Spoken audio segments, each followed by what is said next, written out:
Hello, everyone. I'm Dr. Marty Ross, and this is another Conversations with Marty Ross MD. I'm sorry to be getting started a little late with you. I had a visit day with my patients that ran longer than I had intended. So I'm coming to you really literally minutes after I just completed a visit with one of my patients. So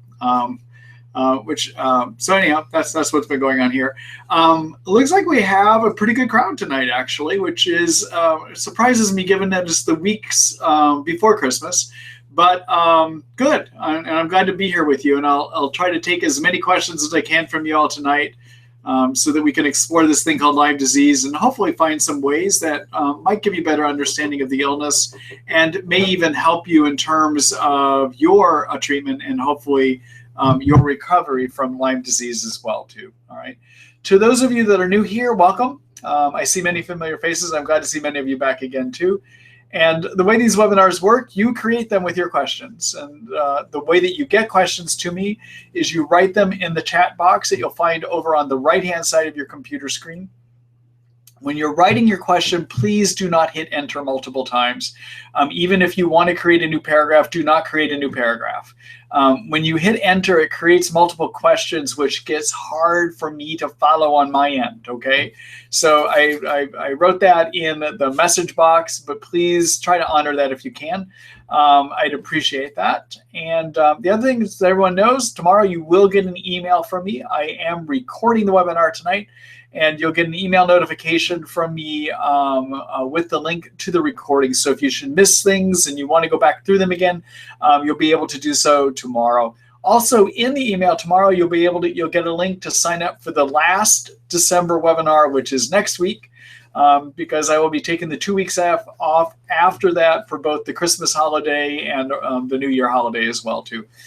So with no further ado, let's go ahead and get started. I'm going to go ahead and post up the first question here. Hello, Steve. Let's see. I'm 33 and my glucose is at 98. By the way, hi, Steve. See, I'm 33. My glucose is at 98. Creatinine serum is 0.75, which is low. And my vitamin D is at 35. Calcitriol 45. Any idea how to lower glucose and increase vitamin D? I've been on 5,000 units of vitamin D daily. Is low creatinine something to be concerned about? Okay, so creatinine, first of all, is a protein that is made by, or that is a protein made in our bodies that's cleaned out by the kidneys. And we follow it as a way of seeing how good are the kidneys working, how well are they removing the protein, how well are they filtering things, okay? If it becomes elevated, that is a sign of liver or of kidneys not working well. It's okay for it to be low. There's no problem with it being low. It means that you've got good kidney function, so there isn't any concern there. Vitamin Ds, I usually like to keep at 40 or higher, preferably up around 70. In people that have Lyme, vitamin D is quite interesting. It helps the immune system work well. It is used by our hormonal systems for them to function correctly. It helps nerve tissue and brain tissue work well.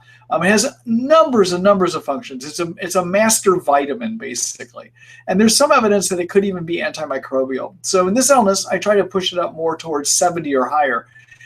Now, the way we get vitamin D is we either eat it in, but it has to be, there is a form of vitamin D called vitamin D2 that is converted with sunshine, hits our skin, into vitamin D3. You can also take in vitamin D3, okay, which is what you just measured here is your vitamin D3 level. In terms of your vitamin D, the ways you're going to get it is either eat it, meaning take it as a supplement, okay, or get adequate sunshine. In the northern environments of the United States and also in Canada, the sun is never intense enough to get adequate vitamin D conversion. So usually I'll have people take at least 5,000 international units, but 10,000 international units is sometimes what you need to do, all right? Glucose at 98 is great. You want to have your fasting glucose at 100 or lower. There is no problem in it being at 98, okay? So I would not do anything about that, all right? So anyhow, I hope that answers your question. And hold on, everyone. I've got to deal with a quick message that I got here. Just a second. I'm sorry about this.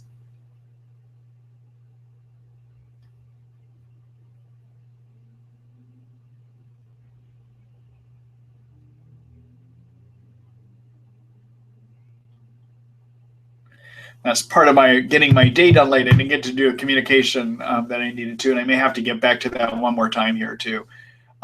Anyhow, all right, Steve, thank you. I hope that answers your question. Good luck to you. So everyone, yeah, I'd like to maintain my vitamin D's on the higher side for all those reasons that I was just telling you about, okay? All right, so let me go ahead. Thank you for that question. All right, let's see here.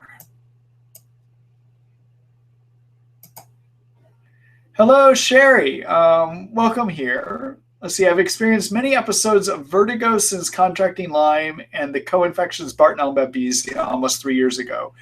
I've treated for yeast, mold, etc. All things LMDs looks for when Lyme is persistent but is not getting better. Even when the vertigo subsides, I still experience dizziness,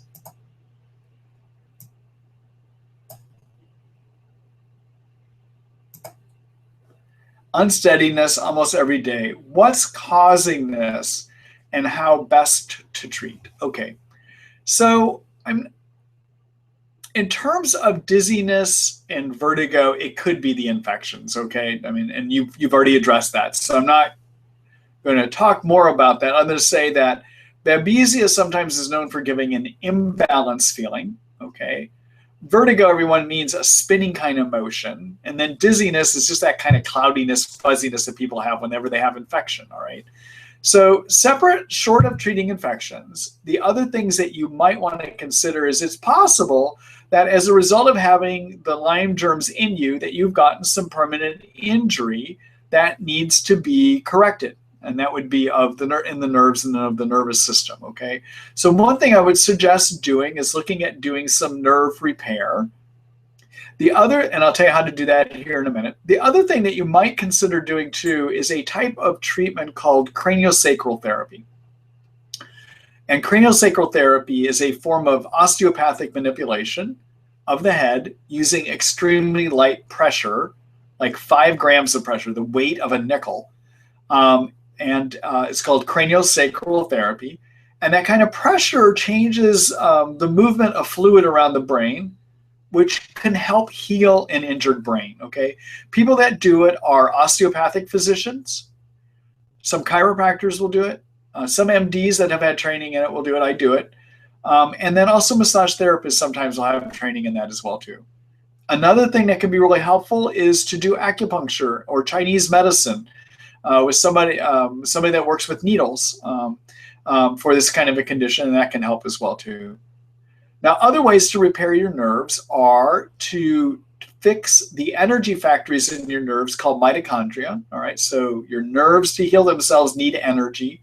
The energy factories found in every one of our cells are called mitochondria. So anything we do to fix those mitochondria will also help give energy to the nerves so they can fix themselves.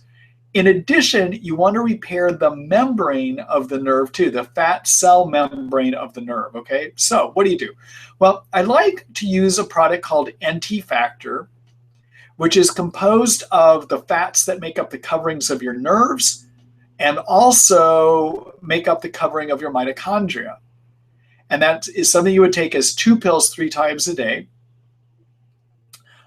There is evidence that shows that when you use NT Factor, people report average energy improvements of 40% by 2 months, as based upon one research study that's been done looking at it.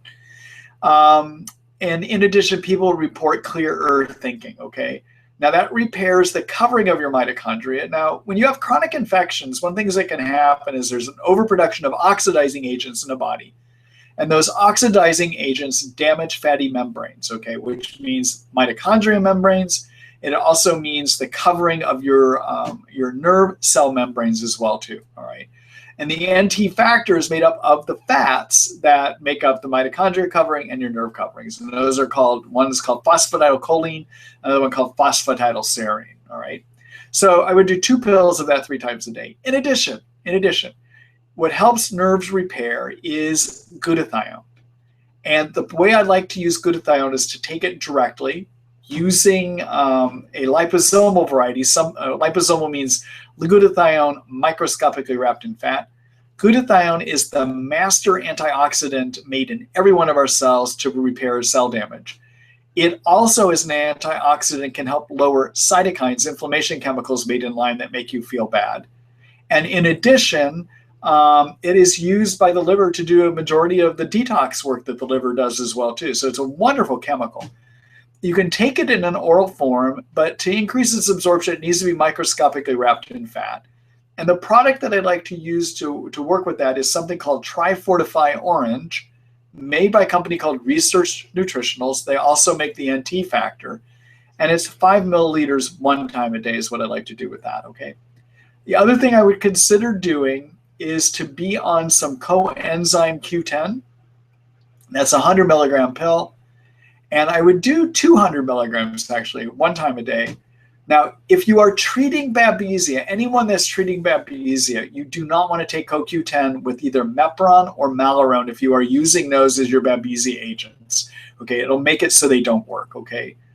And then finally, the fourth thing I like to use to repair nerve injury is to decrease inflammation cytokines by working with curcumin, all right?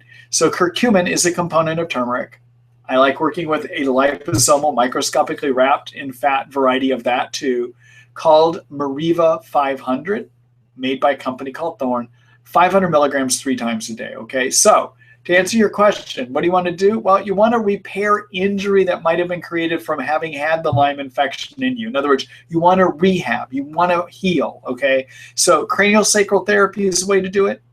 Acupuncture is a wonderful way to do it, and you can mix those. You could do both if you want to. And then give yourself metabolic things that help to heal the nerves directly and by repairing the mitochondria. That's your NT factor, glutathione, coenzyme Q10, and curcumin. Okay, those are the things I like to recommend in these kind of situations. All right. Now I forgot to pull up information for you. Bear with me, everyone. I want to do a screen share, but I got to pull up. I want to show you some resources, but to do that, I've got to pull the resources up. Bear with me just a minute here.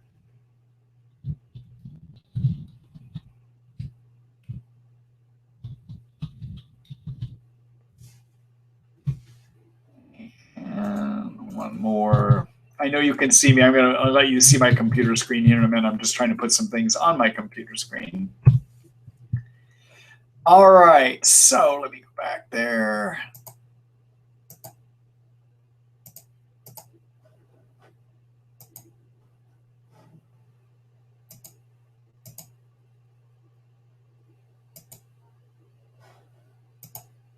There we are. Whew, I thought I lost the whole webinar for a minute, so I found my way back to you again. I got lost on my computer screen there for a minute. Okay, I want to do a screen share, so let me go ahead and do that to show you some resources. Okay, so this is the Treat Lyme book. Okay, basically about anything I explained to you here tonight, you probably can find an article that I've written about it here in the Treat Lyme book. And this is at our Lyme disease information site, where many of you probably signed up for the webinar tonight through this site. It's at www.treatlyme.net. To find more information about nerve repair, see this article, go to the table of contents of the Treat Lyme book, and take a look at the chapter called Brain and Nerves.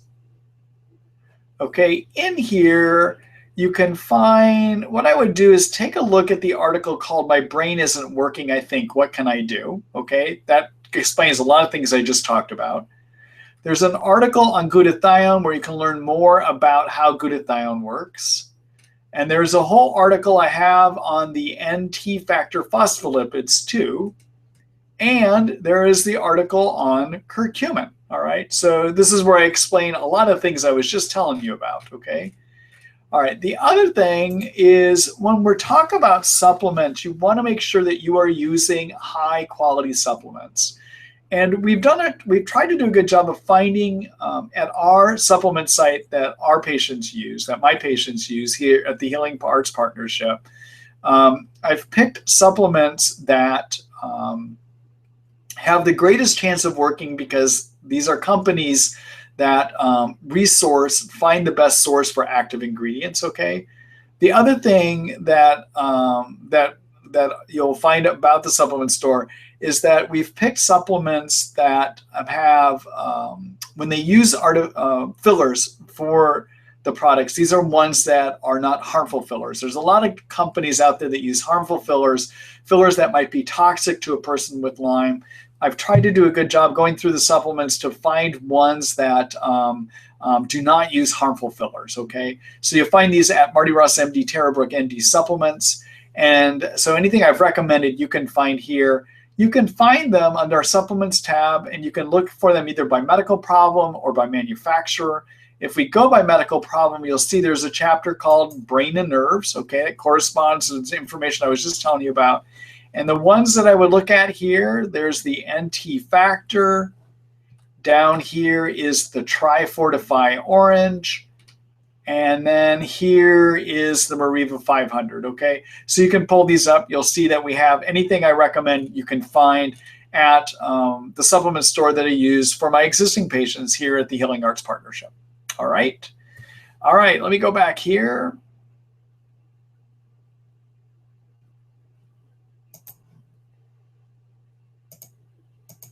All right, so Sherry, I hope that answers your question, and thank you everyone for bearing with me while I try to get information pulled up to show you, okay? And bear with me here. Again, I am sorry I have to keep checking my text. I wasn't able to finish my night before I got to you because I was running so late with my patients, all right? I may have one other text disturbance during the evening here. All right, let me go ahead and move on here, Sherry. Thank you for that question.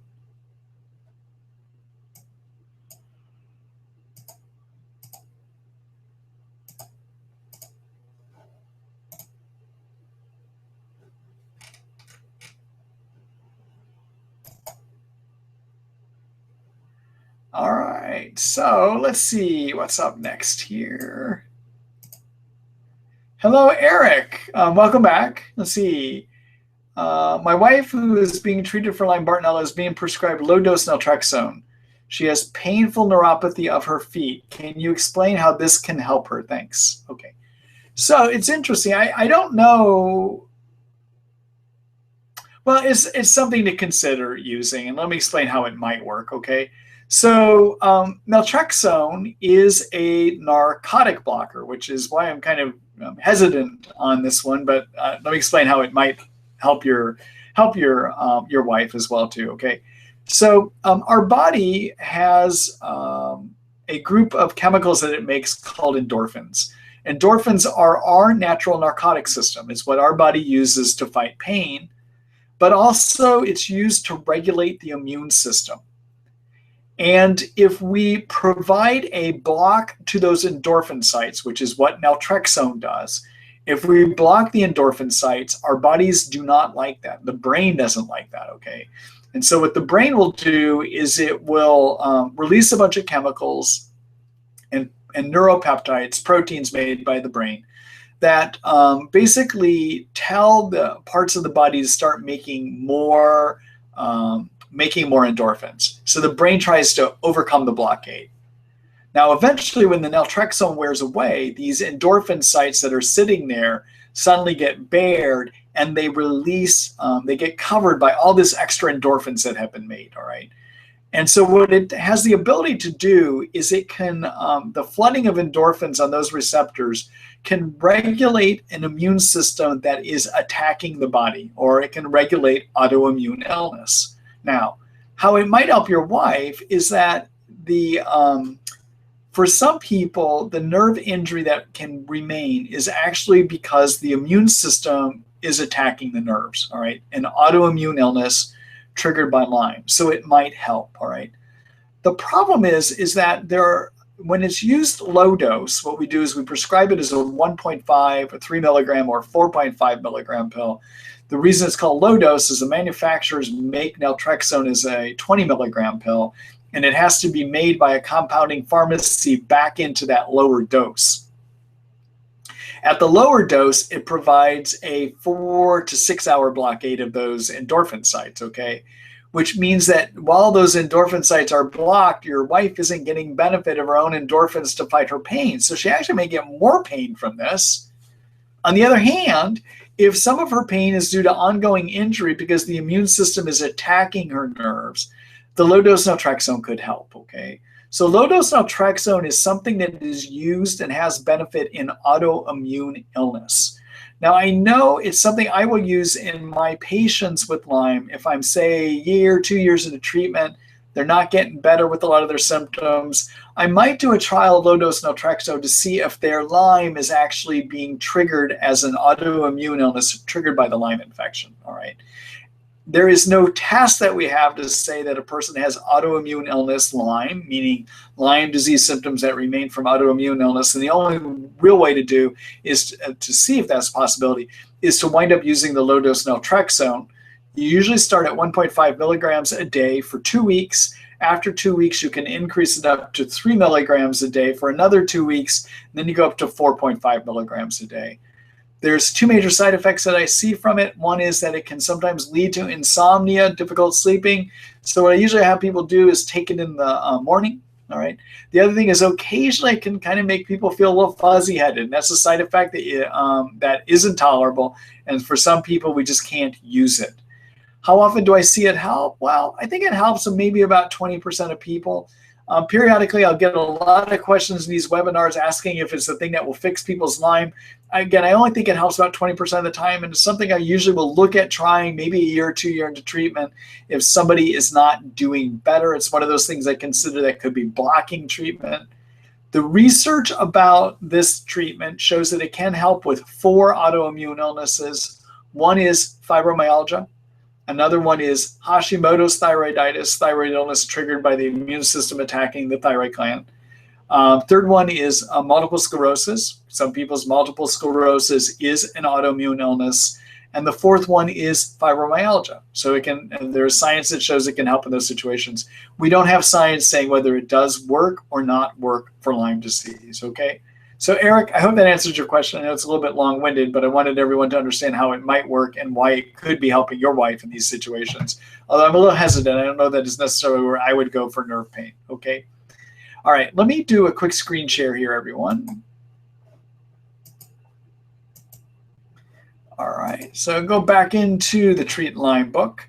So Eric, one thing you might want to do for nerve repair, take a look at the chapter called Neuropathy Repair, Heal That Tingling, Numbness, and Pain. These are the ways that I would wind up recommending how to do it, okay?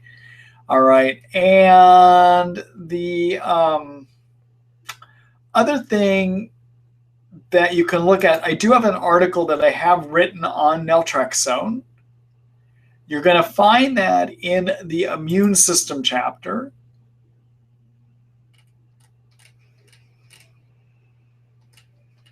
And that's this one called On Low Dose Naltrexone and Lyme, Does It Help? The other one you might find interesting is a similar article called When Your Immune System Causes Lyme, meaning when your immune system gives you ongoing Lyme symptoms, okay? So you might want to take a look at that article as well too, okay? All right, let me go back here.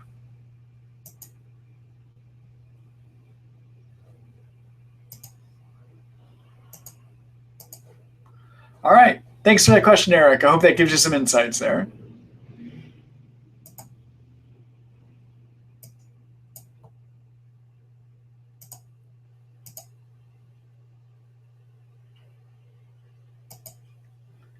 Hello, Nina. Let's see. Hi, Dr. Ross. My doctor mentioned to me that my Lyme symptoms are more of a Candida allergy.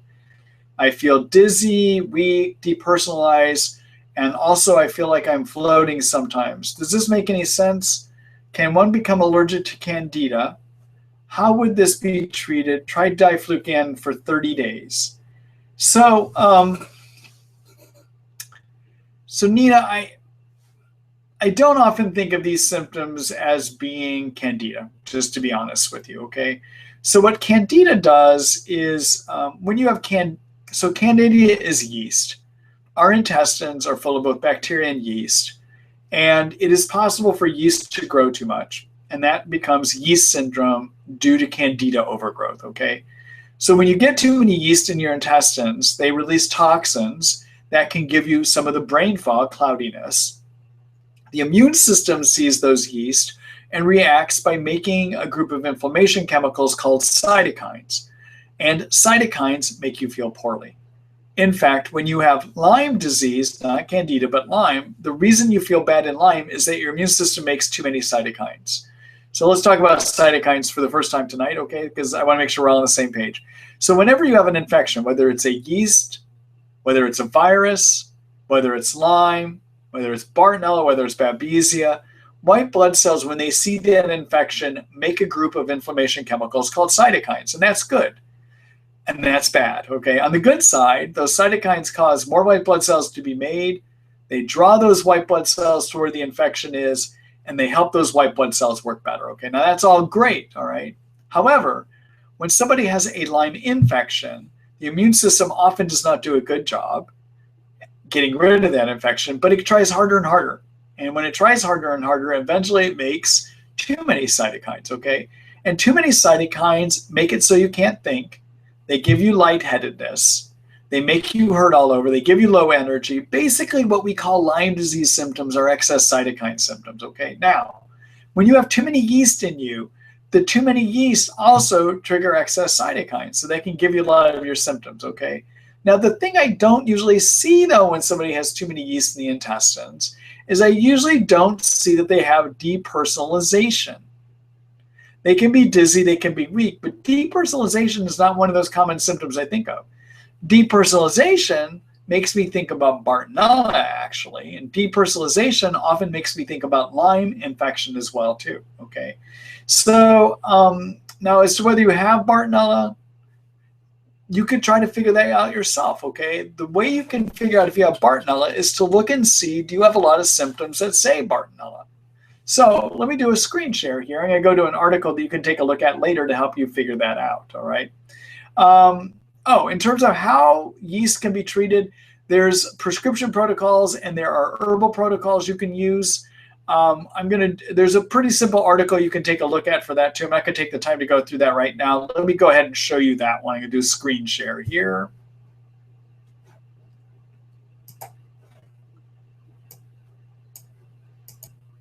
Okay, so going back to the Treat Lyme book, there's a whole chapter we have on yeast. Okay, and so first of all, there's an article I have called A Silent Problem, Do You Have Yeast? You can take a look at this article.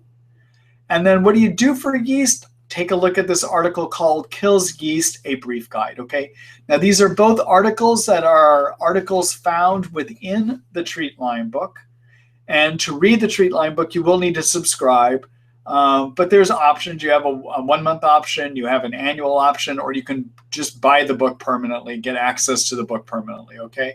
But you can take a look at it. There's some very good ideas in both of these for you to consider, okay? So I wanted to point that out to you.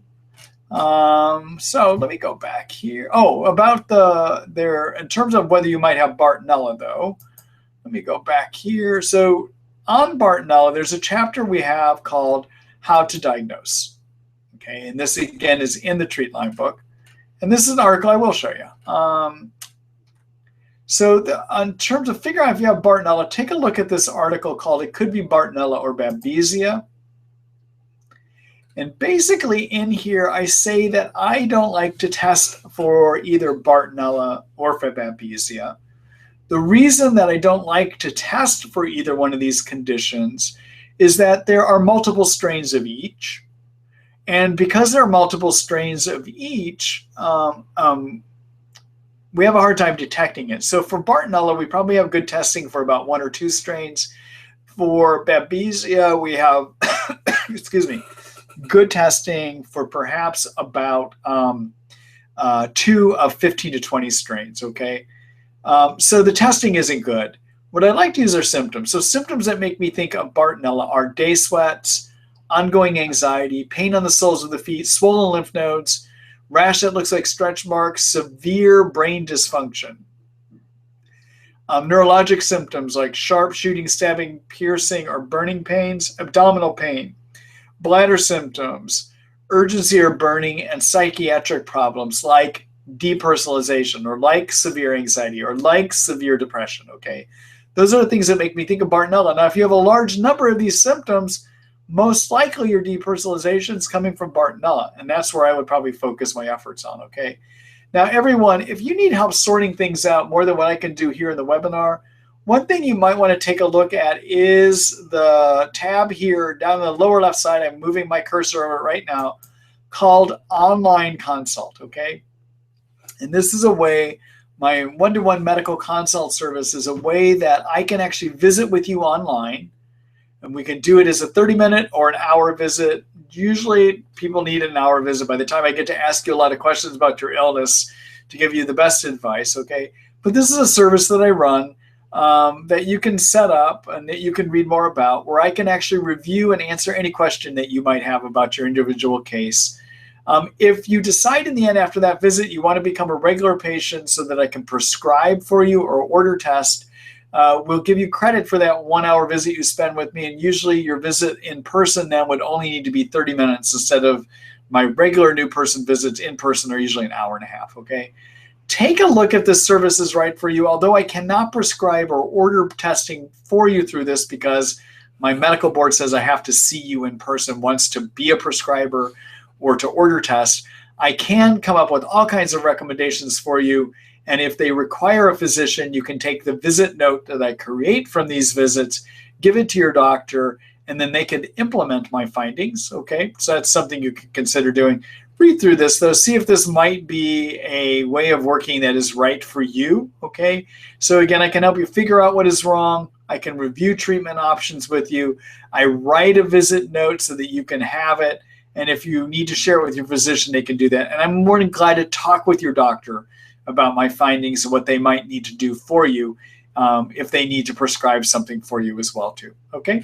All right. So that's a way of seeing me that you might want to consider. Okay? All right. Let me go back here again.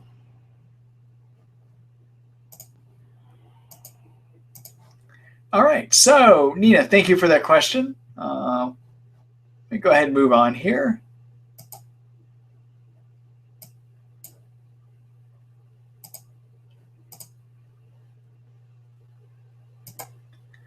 Hello, LNC. Is there a Lyme vaccine that works successfully?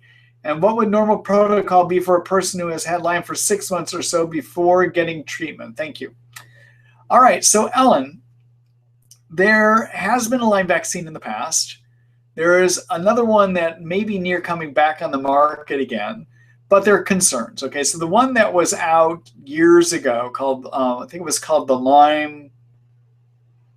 I'm blanking on the name of it. There was a Lyme vaccine. The problem is it got pulled from the market because people were getting sick with it. They were developing symptoms of Lyme actually on it and had neurologic injuries and some. And we think that what happened is there was an autoimmune illness that got triggered from the Lyme vaccine.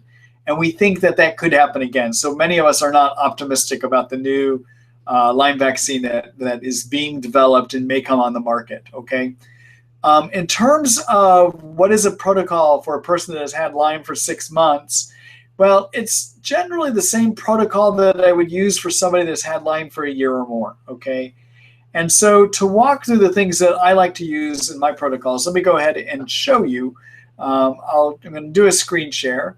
And it's to follow what I call the successful treatment recipe, which is the Lyme disease treatment guideline that I developed. For people that have Lyme, chronic Lyme, but at 6 months, this kind of fits the same situation, okay? So when you have Lyme, one of the things you want to make sure you do is get sleep, okay? So you're going to find what I'm describing right now under the Lyme disease guidelines tab, okay? So if you're not getting 7 to 9 hours of sleep, you should. And here's some recommendations on things that you can do. There's both herbal and prescription recommendations, okay? The reason you want to get that amount of sleep is it helps restore your immune system and it lowers cytokines, okay? Number 2, lower cytokines because your immune system is making them and they can suppress your immune system and they make you feel poorly. Again, what I like to use for that is curcumin. It is a 500 milligram pill. You want to take it as 1 pill 3 times a day, okay? Okay, all right. Now, next thing that you do is if you are having a lot of fatigue with this, I would also start working with something called an adaptogen, an herb that helps your body deal with stress. And the one that I like for that is this herb called ashwagandha. Ashwagandha is an Ayurvedic East Indian herb. It's shown in numerous animal studies to actually help the adrenals and the thyroid work better, actually. But it's been observed for thousands of years in Chinese medicine and in East Indian Ayurvedic medicine as an herb that gives people better energy, all right? So I like working with it as, it's ashwagandha, it's 400 milligrams. I usually like doing 1 or 2 pills twice a day, 2 in the morning, and that's 2 between 1 and 2. You don't want to take it much later, 1 or 2, because it can make you fatigued, okay? Next thing I like to do is to work on hormones if they are low. If you have low adrenals, I like to fix those. And if you have low thyroid, I like to fix those. When you have Lyme's, because of an overproduction of cytokines, those cytokines interfere with the hormone control centers of the brain. And so sometimes you develop low adrenals and you develop low thyroid, all right? To see if that is your problem, take a look at the symptoms down here in this section. If you have enough of the low adrenal symptoms, or if you have enough of the low thyroid symptoms, you should fix those. Be on a good multivitamin, all right? Now this one probably is 6 months in, you don't need to focus on it so much. Make sure you don't have too many yeast, all right? If you do, you should treat it, and I give you some ideas about how to treat for too many yeast, even without a physician here. And if you're trying to see if you have too many yeast, just click on this yeast screening questionnaire tab here.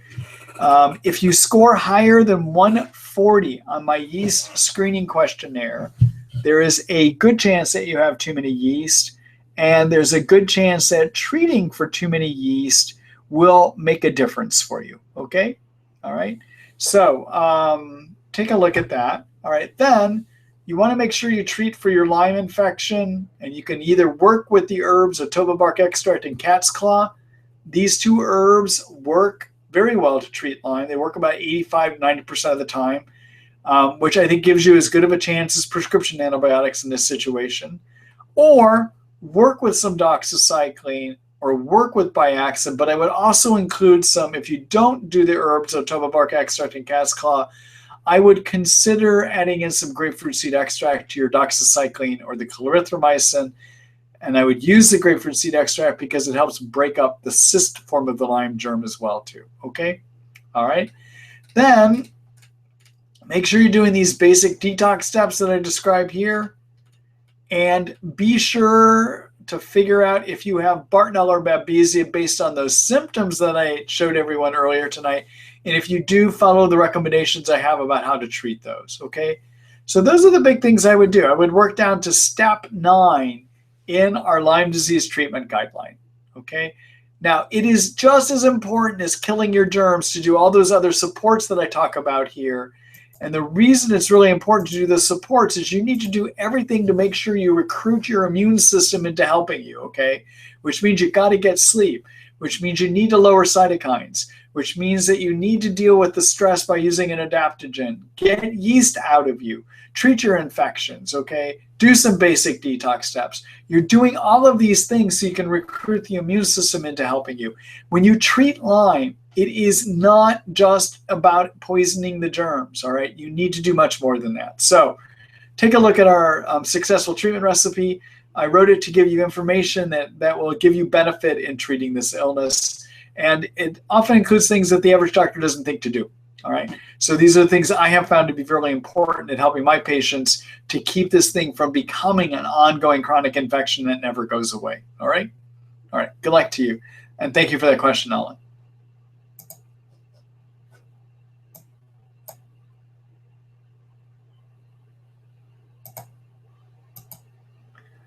All right, let's see. Hello, Craig. Let's see. Magnesium L-threonate has just become available in Canada. It's supposed to cross the blood-brain barrier and help with cognitive difficulties. Any thoughts on its use?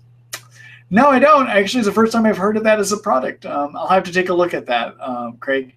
I do get stumped every now and then in these webinars. I know a lot, but I don't know everything, okay?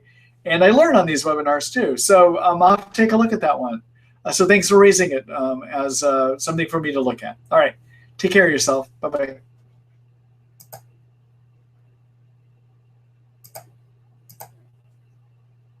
All right, let's see here.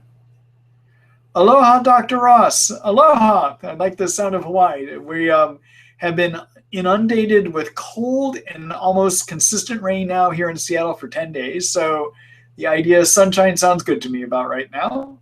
Let's see. I've been treated for Lyme and Bartonella. I stopped my antibiotics, clarithromycin, amoxicillin, Plaquenil, and grapefruit seed extract to start Banderol and Cemento. I think you mean Cemento, not semantic. Within 24 to 36 hours of stopping, I became dizzy and nauseous.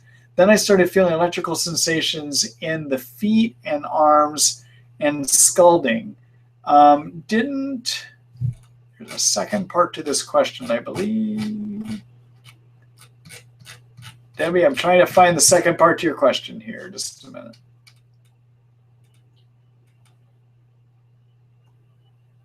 I think I found it. Didn't sleep well that night, cramped. Also headache and buzzing in the torso.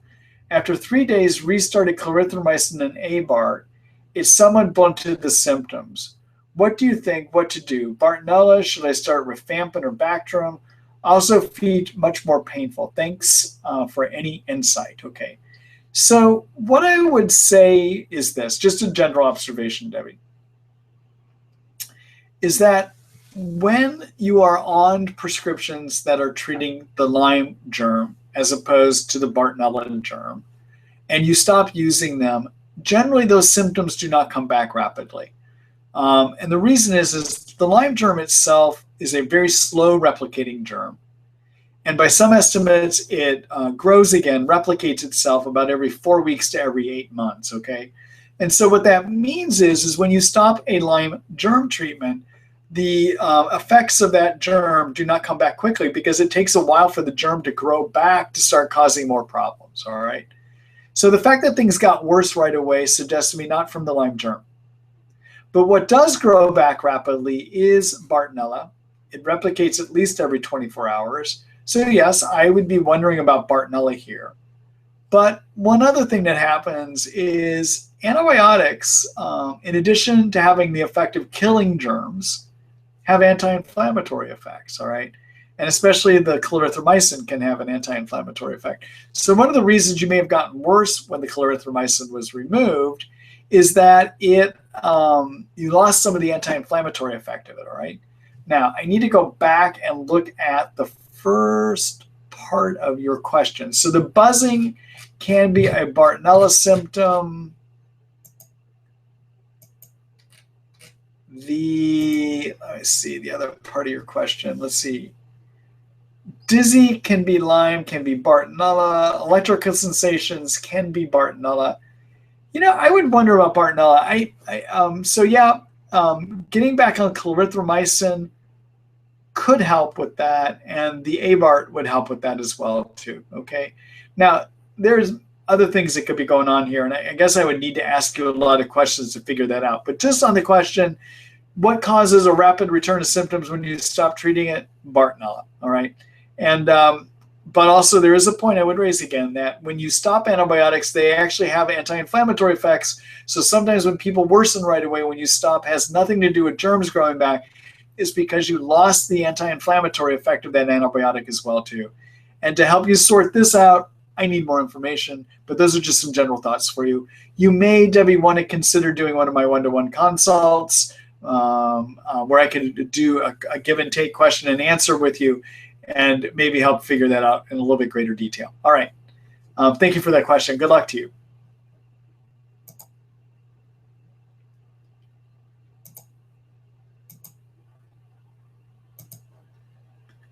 Hello, Robin. Let's see. At my wit's end, very little energy, no motivation or desire to do anything.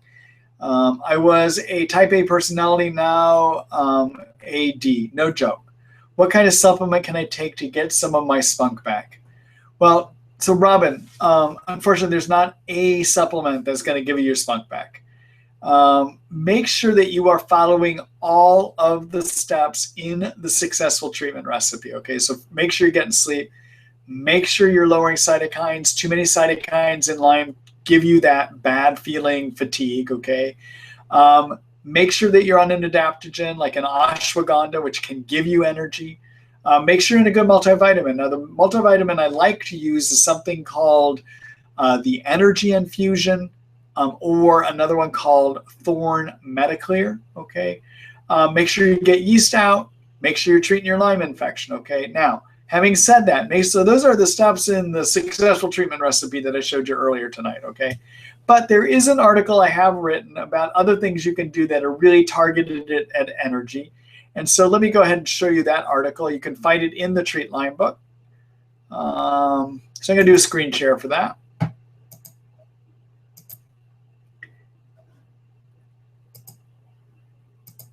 Okay, so I'm back in. All right, so where am I here? Well, I'm going to go back up to the top here. Okay, again, this is the successful treatment recipe. It has all those key steps in it that I was just telling you about that you need to follow. You'll find it on the Lyme Guidelines tab here, okay? The other article that I would take a look at is use our table of contents here. Take a look at the chapter and the article called Energy and Fatigue. All right, and where I would take a look at in terms of my favorite targeted energy treatments is take a look at the article I wrote called Too Tired, Try These Top Energizers, okay? That has basic information which about 4 targeted treatments that I like to do for energy. Basically, it is do the NT factor I described earlier tonight, ashwagandha, a good multivitamin, and if that's not enough, then sometimes I'll use prescription stimulants, okay?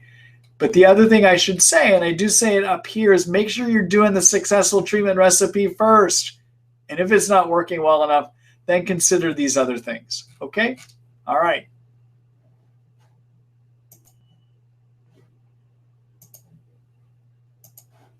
All right, Robin, I hope that gives you some useful information, and good luck to you. Thank you for that question tonight.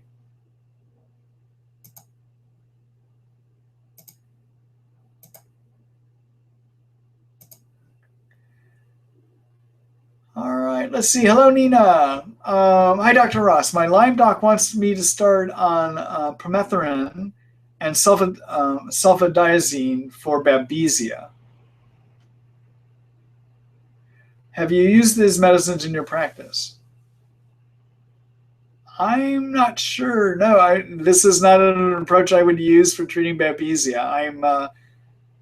And I don't understand why they're doing that. I'd be interested in knowing what their thinking is about that. That is not a common approach I would use for babesia. Let me show you, and I don't think most Lyme doctors would use that for babesia either. So Nina, in terms of babesia approaches, I'd have you take a look at the in the Treat Lyme book.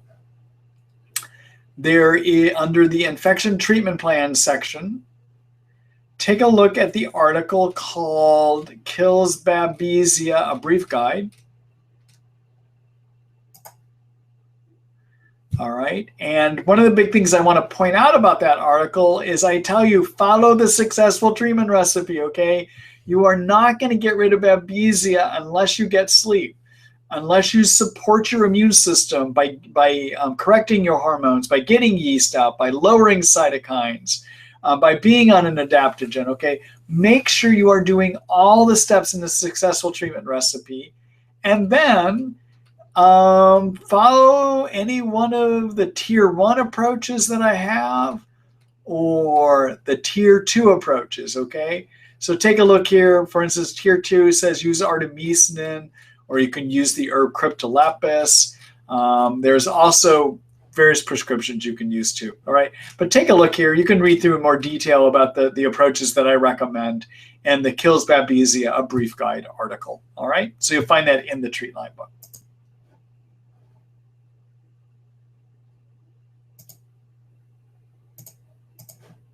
All right, Nina, good luck to you. And I don't understand that treatment your doctor's doing with you, but maybe they've come up with a new way that I am just not familiar with and I need to learn more about. All right? All right. Good luck.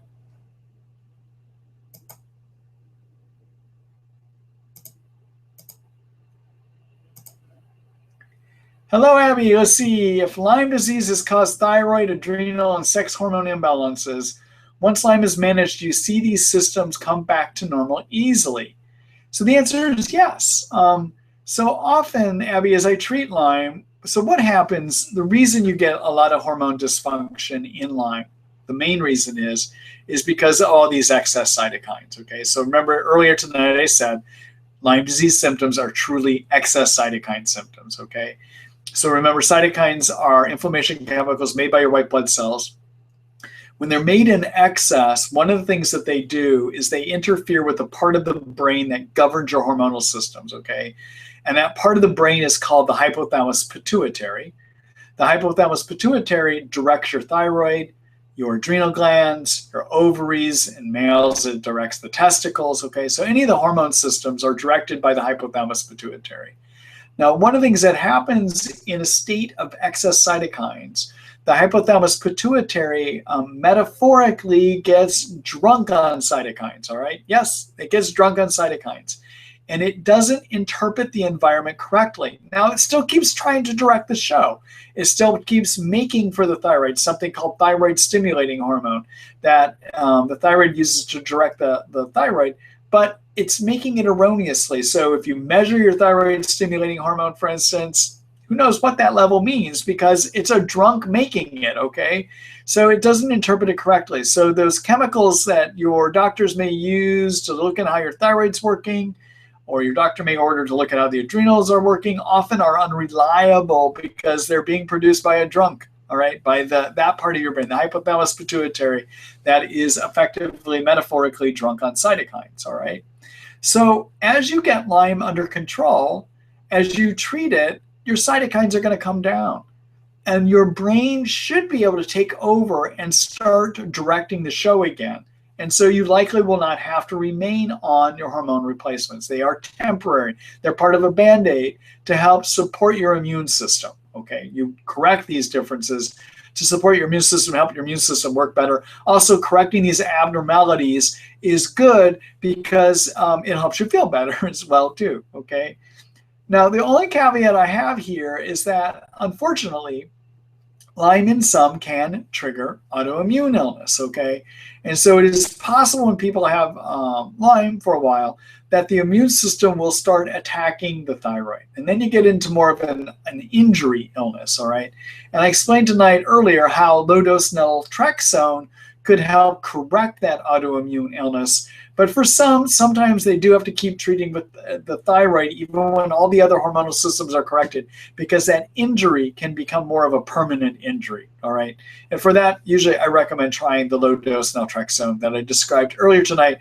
And there's a whole article again about low-dose naltrexone that I showed you all earlier tonight as well too, all right? So for more information about the hormone systems, I'm just going to do a quick screen share here. Okay, so I'm going to go back into the table of contents here in the Treat Lyme book.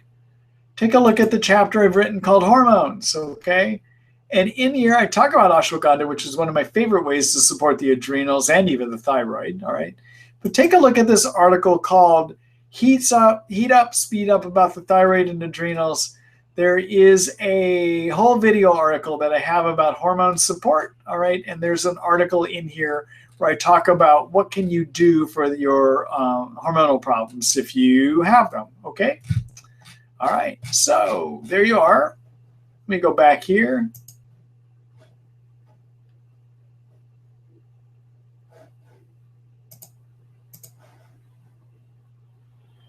All right, so there you are, Abby. Good luck to you. Thank you for that question.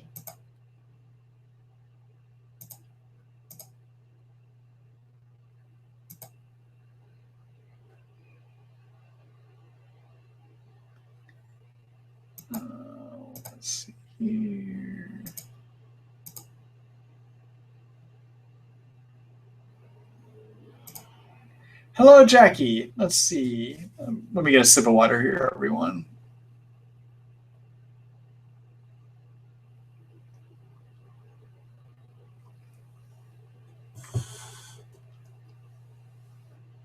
Okay. Hi, Jackie. Let's see. Good evening. For many years, I have had chronic neck pain.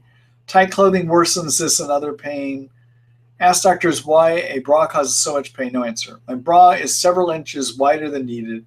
A few hours, sometimes minutes after wearing, I get bad neck ache, then migraine. Saw on a fibromyalgia blog, tight clothes cause pain. I read on iLabs that 90% of people with fibromyalgia have Lyme. Never told I have fibro, but it makes sense. I do not feel comfortable, especially in public, without a bra. Why does slightly tight clothes cause severe pain? And is there anything I can do? Jackie, so sorry to hear about it. It's a complicated problem, obviously. One thing, in terms of pain, when it is light touch or slight pressure that causes things, I often think of nerve injury being part of that, okay? So some of this may be neurologic pain created by nerve injury from Lyme. And so one of the things that you might want to try for your nerve injury pain is one of the things that can help is something called L-theanine. Theanine is part of green tea. In our brain and in the nervous system, it's turned to something called GABA. And our nerves have what are called GABA receptors. And if you give more GABA to a GABA receptor, it helps decrease the problems of pain. Okay. So if you were to do that, L-theanine, 100 milligrams, you can take it at nighttime. It helps with sleep. Actually, you can take up to 6 pills at night, but you can also use it in the daytime, anywhere from 100 milligrams, 1 pill 3 times a day, up to a total of 1,200 milligrams a day. All right. And if you're using it for sleep, you can use up to 600 milligrams at nighttime for that. It comes as a 100 milligram pill. All right. But the other thing I would recommend doing is working with to get inflammation down by using curcumin, which is the Mariva 500 that many of you know I talk about. 500 milligrams, 1 pill 3 times a day at lower cytokines. And then the other thing I would take, Jackie, is magnesium. Magnesium helps with muscle achiness, all right? And a lot of people with Lyme, even people without Lyme, we're just magnesium deficient in our society. We don't get enough in our diets. So you can supplement that. Now, if you are on antibiotics with magnesium, make sure you do not take it within 2 hours of your Zithromax or your Biaxin, okay? Clarithromycin, Biaxin. It can help decrease the absorption of that. But you can take magnesium 400 milligrams to 600 milligrams at night. Start taking it regularly. It helps with sleep, and slowly it will build up your magnesium stores, which can help with that kind of muscle achiness pain that you're having, okay? So at a minimum, I would do magnesium up to 600 milligrams a night for bedtime. If you take too much, it will give you loose stools or diarrhea. You may have to back down on the dose a little bit of it. I would also, at a minimum, get on the Mariva 500 that I was just describing to you. And if those are not sufficient, then you might consider the L-theanine that I was just talking about, okay? So in my practice here in Seattle, Washington, how I got into treating Lyme was back in 2005. My practice was exclusively a fibromyalgia, chronic fatigue syndrome practice, okay? And one of my patients asked that I test her for Lyme, and at the time I wasn't treating Lyme, and I really was not that Lyme knowledgeable, nothing like I am now, okay? And so I tested her, and her test came back positive for Lyme, and I thought, I wonder if in my patients that have fibromyalgia and Lyme or chronic fatigue, how many of them actually have Lyme? So I tested all of them. And what I found in my practice here in Seattle, Washington, is that about 30% of those patients with fibromyalgia, with chronic fatigue syndrome, or chronic fatigue syndrome actually had Lyme, all right? So that's here in the Pacific Northwest, Seattle, Washington, all right? Now, in the East Coast, I suspect it's higher. So that number that iLabs says, yeah, they're probably right.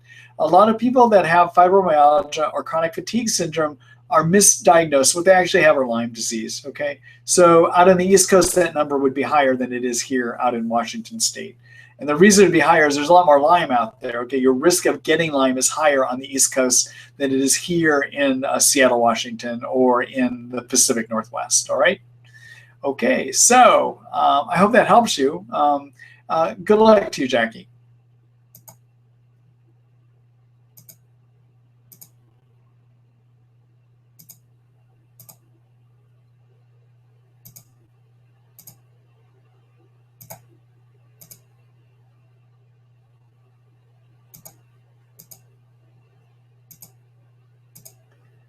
All right. Hello, Penny. Let's see, almost 28 years later, and I am still suffering. Positive Lyme antibody and 2 bands showing up.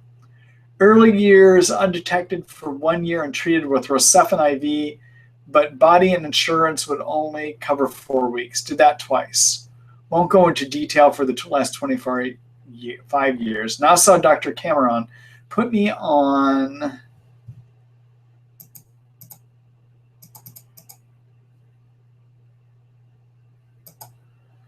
amoxicillin and Mepron, wound up in hospital for weeks, off all meds except some of your remedies, curcumin extracts. Is there hope? Flu-like symptoms, hangover feeling every day. The answer is yes. There is hope, Penny, but I know Dr. Cameron has a good reputation, and he has been president of ILADS. But if you're looking for somebody that knows how to treat this thing comprehensively beyond killing germs, he's not your guy, okay? Dr. Cameron is good with his antimicrobials, but when you are in the kind of situation that you're in, you need a doctor that's going to be able to look comprehensively at you in terms of detox, in terms of doing things for immune support, in terms of knowing how to work to get cytokines down. And Dr. Cameron's not your guy. He's a prescription pad, antibiotic only doctor, and I think you can do better than that. So the answer is there's hope, but I think you need to consider working with a doctor who gets this thing in a bit more of a comprehensive way and can treat all aspects. Now, Dr. Cameron would say that he thinks it's great that people see naturopathic doctors to help do the things that he doesn't do.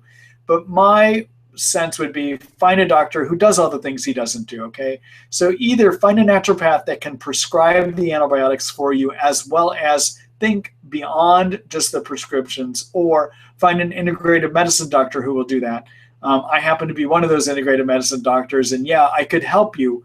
And so I'm sorry to say this, it sounds so negative about one of my colleagues, but I think Dr. Cameron's good for the prescriptions. I don't think he's good when people are really, really sick with this illness and need help, that have had it for years, that probably have detox problems, probably have immunodeficiency problems, etc. You need to find a doctor that can think integratively beyond some of the tools that he would use, okay? And so, yes, I just spoke negatively about one of my colleagues, but I think you can do better than that, all right? So there you are. So yeah, but there is hope, but you need to think comprehensively. Take a look at the successful treatment recipe. If you're going to continue to work with Dr. Cameron, work with him, but make sure you find a naturopath that can round out the things that Dr. Cameron doesn't know to do, okay? All right, and good luck to you.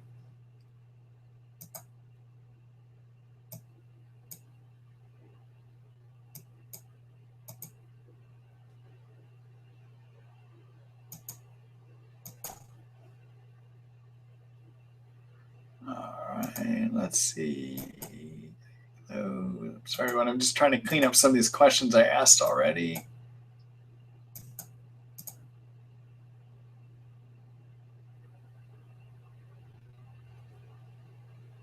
All right. Hello, Jan. Let's see. Dr. Cameron just posted symptoms of babesiosis. I have most of them: AFib, anemia, pulmonary edema, anorexia. Should I also be treating for babesia? I'm using Cemento and Banderol for Lyme for 2 weeks. Thanks, Jan. Take a look at the list of babesia symptoms that I have, and if you have a number of those, yeah, I probably would treat. There's more to babesiosis than what Dr. Cameron is saying here, okay? And I showed you tonight earlier an article called "It Could Be Babesia," it could, or Bartonella. Take a look. If you have a large number of those symptoms, yeah, I would treat. And there's prescription and herbal options, and I showed you an article earlier on that. That's called "Kills Babesia, a Brief Guide," okay? All right, good luck to you.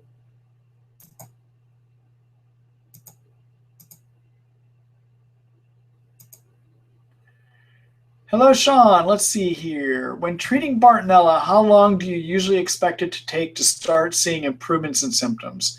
I've read that quite often it can be a number of months before any real progress is notable.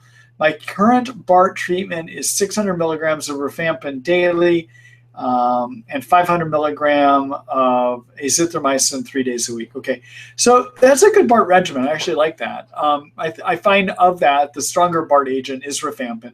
But in developing Bartonella treatments, I do design what I call rifampin-based treatments, and that happens to be one of those. And I find rifampin-based treatments to be ones that will work about 80% of the time. Usually, when you're on a BART treatment, within a month or two, you should start seeing improvement in Bartonella symptoms, okay? And if you do not, then you need to change to a different Bartonella treatment, all right? So for recommendations that I have on how to treat Bartonella, I'm going to do a quick screen share.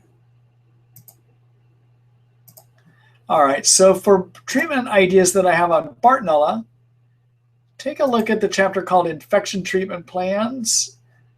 Kills Bartonella, a brief guide. I just updated this about a month ago, actually, to include the herbs Houtunia and Sitta acuta that Dr. Buhner, who happens to be an herbalist, writes about. I've been working with them more and more, and I find they work about 70% of the time. But also in this article, I have various prescription ideas that I think work better than the Buhner recommendations as well too, okay? But again, central to treating Bartonella, just like treating babesia, is do the successful treatment recipe, the Lyme disease treatment guidelines that I wrote, okay? And you'll find that on the Lyme guidelines tab down here, all right? All right, so let's go back here.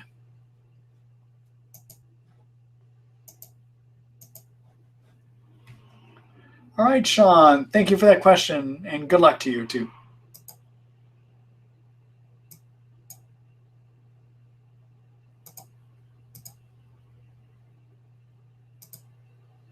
Hello, Sarah. Let's see. I want to get off the Bioxin I've been taking for Lyme, but I can't tolerate the side effects of Banderol Cemento. Are there other natural substances with almost the same effectiveness? All right. So, where I go when I've got somebody that is having a hard time with Banderol Cemento. Now, Banderol Cemento, again, Banderol is Otoba bark extract, the herb Otoba bark extract, and Cemento is cat's claw. I use those because I find they work about very well against Lyme, about 85 to 90% of the time, okay?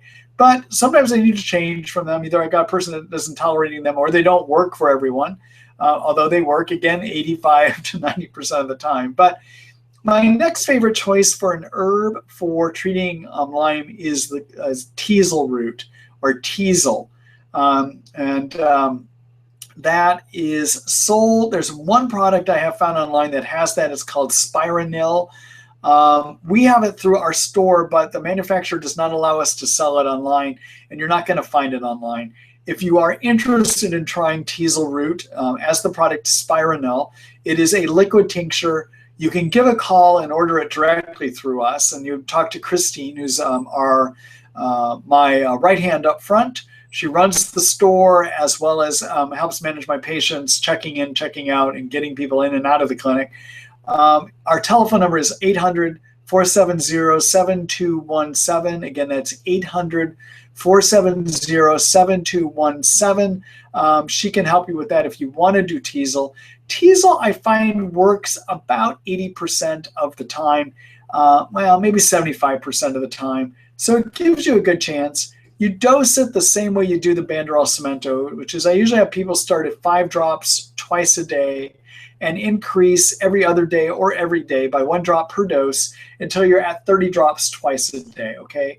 Now, in addition to doing teasel, I probably would combine it with another Lyme-killing herb, and usually what I'll do is I use it with something called Kumanda, which is a Nutrimetics product. And you dose that one the same way, start at 5 drops twice a day and increase every other day or every day by 1 drop per dose until you're at 30 drops twice a day too. So my backup treatment option when Banderol Cemento are not tolerated or are not working is to do teasel either by itself, which will work maybe 75% of the time, or I find better success if I combine it with Kumanda as an herb option as well too. And again, that Kumanda is a Nutrimetics product as well. All right. So, Sarah, I hope that answers your question. And good luck to you. Thank you for asking that tonight.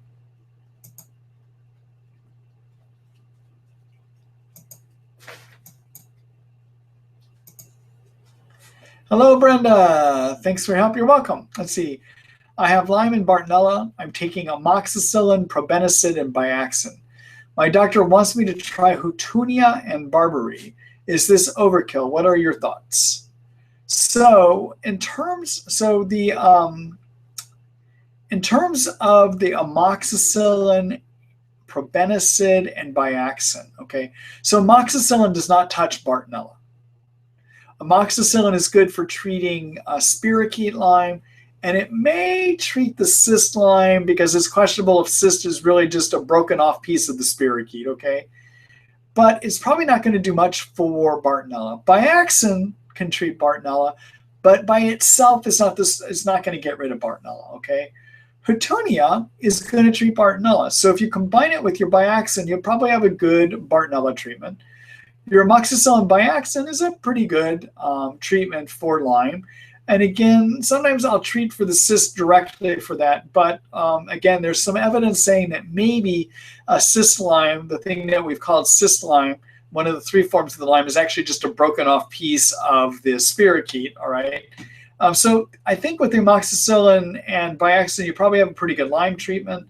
Probenecid raises the amoxicillin levels in the blood. But you're a little bit weak on that amoxicillin, probenecid, Biaxin treatment for Bartonella, and using Houtunia will help with that. Barberry, I don't really have any feeling, a sense of whether it's useful or not, okay? So I can't really comment about that. All right. Good luck to you, Brenda. And thank you for that question.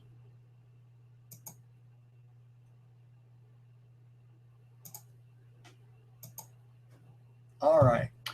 So listen, everyone, as many of you know who joined me at the beginning of the webinar tonight know, I kind of hit the ground running. I did not get a break between my normal patient day and the webinar. And so I'm going to actually end the webinar a little bit earlier tonight. There's some things that I need to take care of here. I'm glad I did get to visit with you for an hour and 15 minutes.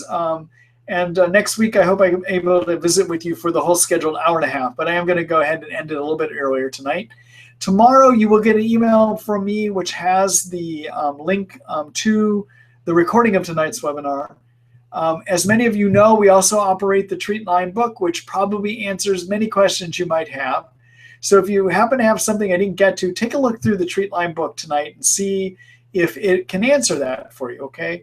So here in a minute, as I sign off of the webinar, and again, I'm sorry for ending this early. It's just I did not get a break between my normal patient care day and the webinar tonight, and I've got to deal with some issues that came up during my practice day. I got to get back to some of my patients here before I head off for my evening, okay?